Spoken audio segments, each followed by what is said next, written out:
Assalamualaikum warahmatullahi wabarakatuh.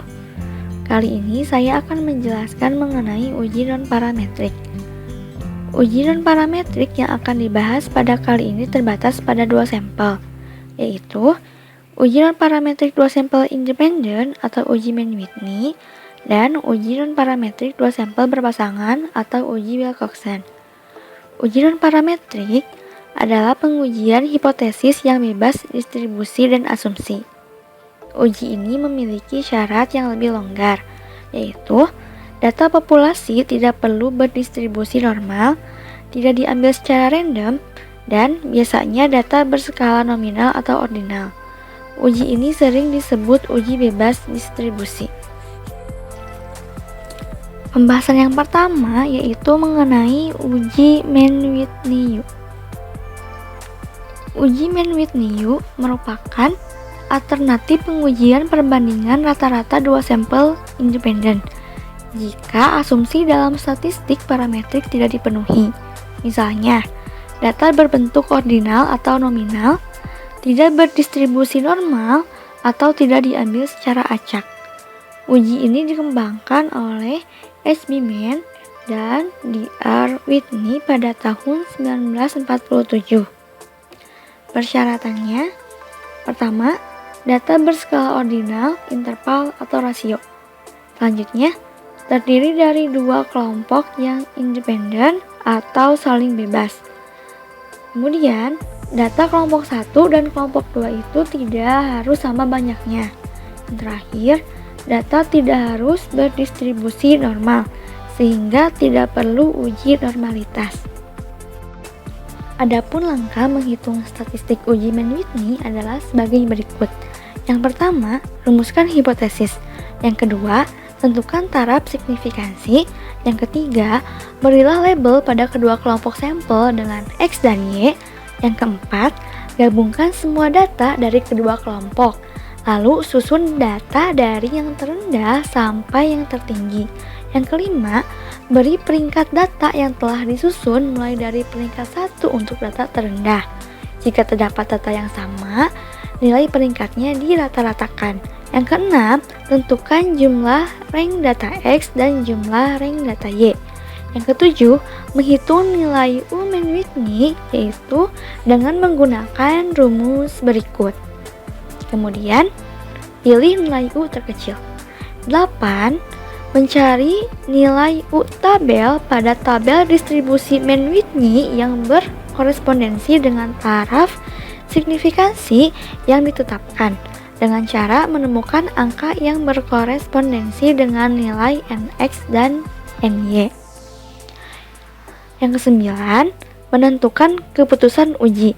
Jika menggunakan tabel U, maka tolak H0 jika nilai U hitung lebih kecil dari atau sama dengan U tabel. Yang terakhir, memberikan kesimpulan hasil pengujian. Berikut adalah contoh soal uji Mann-Whitney.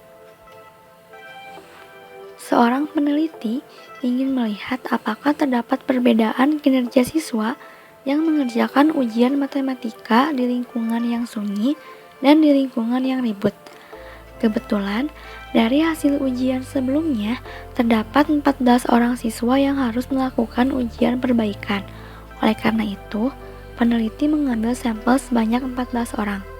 Ke-14 orang ini, 8 diantaranya mengerjakan ujian di kelas yang sunyi, sedangkan 6 orang lainnya mengerjakan ujian di kelas yang ribut.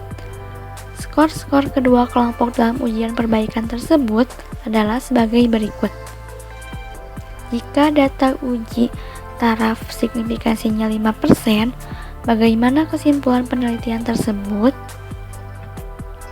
Langkah yang pertama, rumuskan hipotesis. H0-nya yaitu kinerja siswa yang mengerjakan ujian matematika di lingkungan yang sunyi sama dengan siswa yang mengerjakan ujian matematika di lingkungan yang ribut.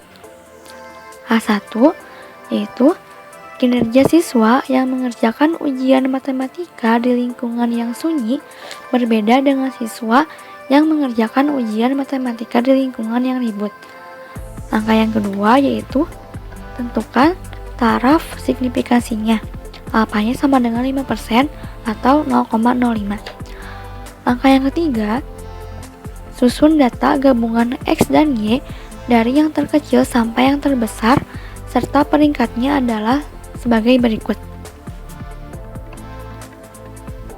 Ini data yang telah disusun dari yang terkecil sampai yang terbesar berikut dengan peringkatnya.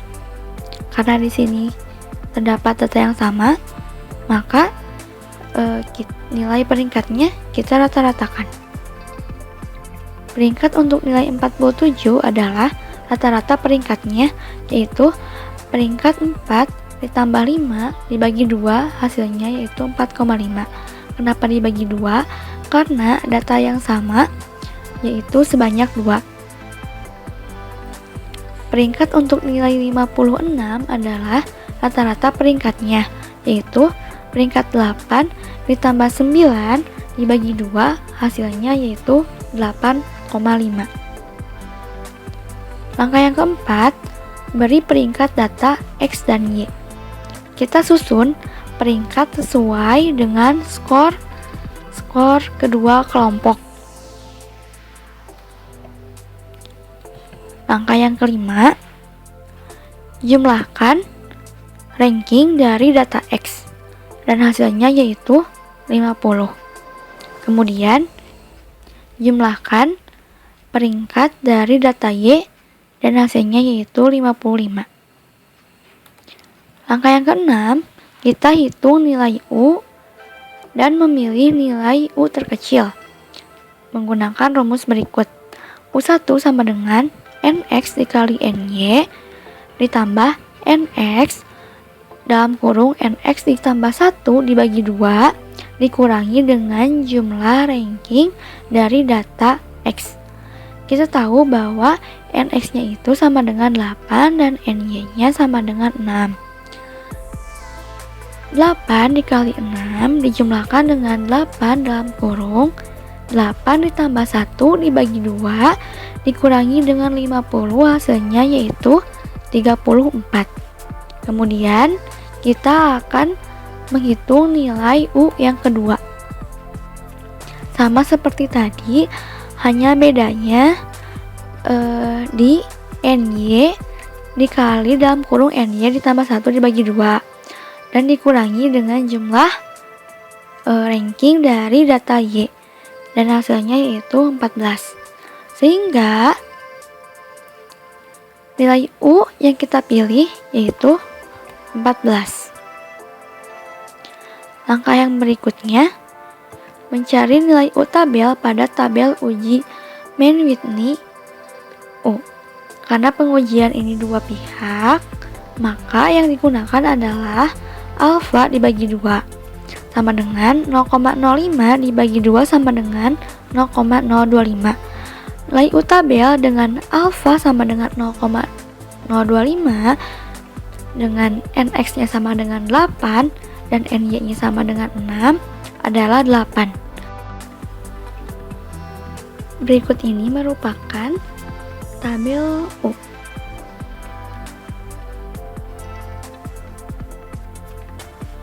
Langkah selanjutnya yaitu menentukan keputusan uji. Jika menggunakan tabel U, maka tolak H0 jika nilai U itu lebih kecil dari atau sama dengan U tabel. Karena nilai U hitung itu sama dengan 14, lebih dari nilai U tabel sama dengan 8, maka H0 diterima. Jadi, kesimpulannya yaitu kinerja siswa yang mengerjakan ujian matematika di lingkungan yang sunyi sama dengan siswa yang mengerjakan ujian matematika di lingkungan yang ribut. Pembahasan yang kedua yaitu mengenai uji Wilcoxon. Uji Wilcoxon atau lebih dikenal dengan nama uji bertanda peringkat Wilcoxon merupakan alternatif bagi uji perbedaan dua rata-rata di antara dua sampel yang berpasangan. Tujuannya, yang pertama, untuk menguji dua sampel berpasangan.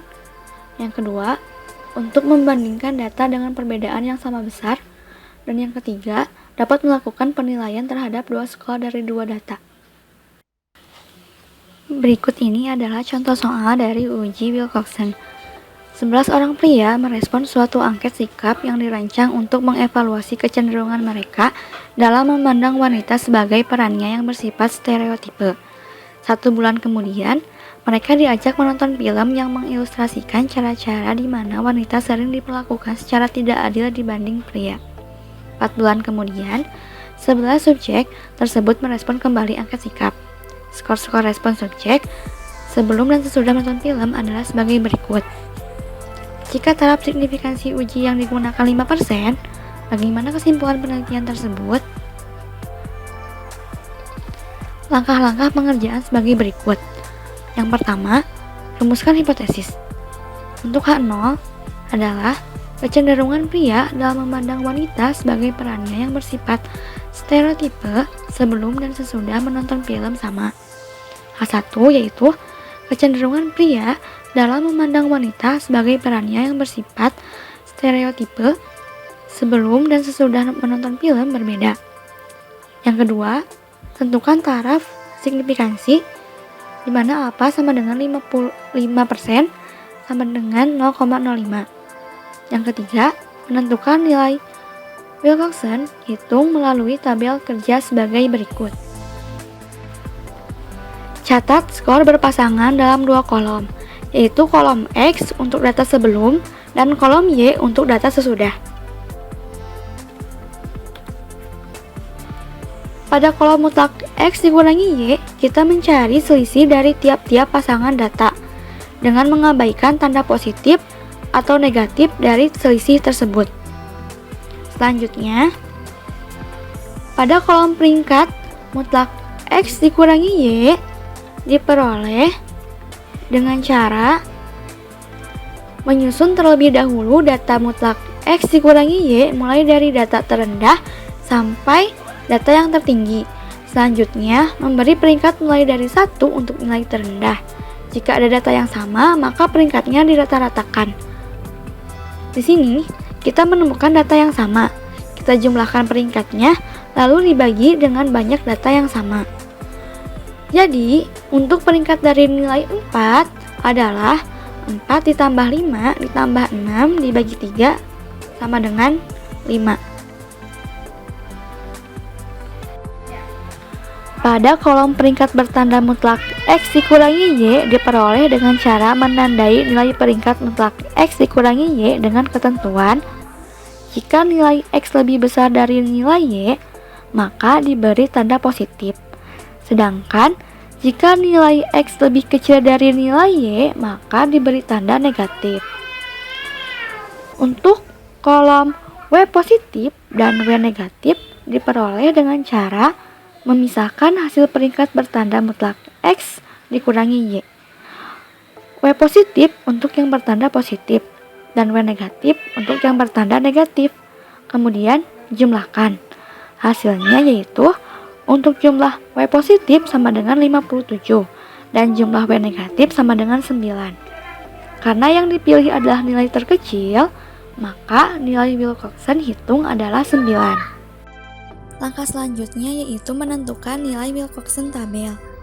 Nilai Wilcoxon tabel dengan uji dua pihak pada alfa sama dengan 0,05 dan 11 pasang skor ada 10. Dapat dilihat dari tabel berikut. Dikarenakan nilai Wilcoxon hitung adalah 9, lebih kecil dari nilai Wilcoxon tabel adalah 10, maka H0 ditolak. Kesimpulannya, kecenderungan pria dalam memandang wanita sebagai peran yang bersifat stereotipe sebelum dan sesudah menonton film berbeda.